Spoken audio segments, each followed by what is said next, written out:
চিকিৎসা ব্যবস্থার pattern change করা সম্ভব।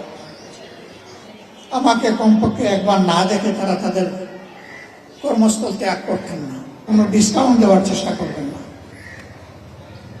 আমাকে কোনো ডিসকাউন্ট দিলে আমি অ্যাকসেপ্ট করব না। আমাকে দেখতে আসলেন হসপিটালের চেয়ারম্যান এবং এমডি। চেয়ারম্যান সাহেবকে বললাম, টাকা বাঁচানোর জন্য আমি বাংলাদেশে চিকিৎসা নিচ্ছি না।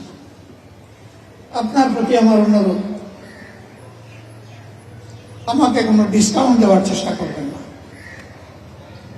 আমাকে কোনো ডিসকাউন্ট দিলে আমি অ্যাকসেপ্ট করব না। In any capacity or identity, চিকিৎসক হিসাবে, রাজনীতিবিদ হিসাবে, সমাজের একজন সাধারণ কর্মী হিসাবে আমাকে যদি ডিসকাউন্ট দেওয়ার চেষ্টা করেন, তার প্রতিবাদে আমাকে যেদিন ডিসচার্জ দিবেন আমি আরো 1 দিন 2 দিন হসপিটালে থাকবো এবং তারও বিল দেবো। ওই 2 দিনের জন্য বিল আমি দেবো, তাই আপনারা থাকবেন। হ্যাঁ, ডিসকাউন্ট যদি দিতেই হয়, those who are deserving peoples, যাদের আর্থিক কষ্ট আছে তাদেরকে দেবেন। এর জন্য আমি একটু সব পাবো, এই রিকমেন্ডেশন দিচ্ছি। তারা বলেছেন চেষ্টা করবেন, আল্লাহ তাদেরকে তৌফিক দান করুন।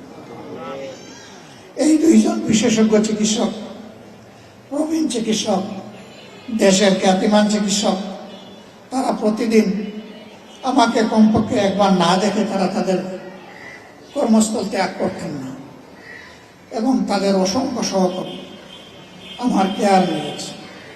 আমি যা প্রত্যাশা করিনি, যা চাইনি, তাই তারা করেছে। আমি তাদের কাছে ঋণী। দোয়া করি আল্লাহ তাআলা দুনিয়া আখিরাতে তাদের সকলের মর্যাদা বাড়িয়ে দেন।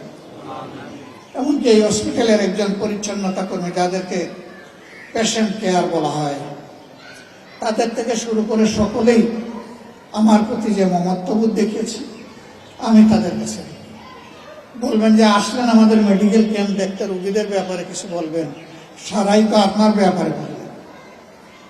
বন্ধুগণ, আমার ব্যাপারে আমি এই কারণে বললাম, আমার বাংলাদেশে চিকিৎসা নেওয়াটা ছিল, যারা অল্প কিছু হলেই, হাঁচি কাশি হলেই বিদেশে দৌড় দেন, তাদের সেই উদ্যোগের প্রতিবাদ। কেন যাবেন? বিশেষ করে রাজনৈতিক মহলের বন্ধুদেরকে বলবো, যে চিকিৎসা একেবারেই বাংলাদেশের প্রাপ্যতা নাই, পাওয়া যায় না, তার জন্য যান, আমার কোনো আপত্তি নাই।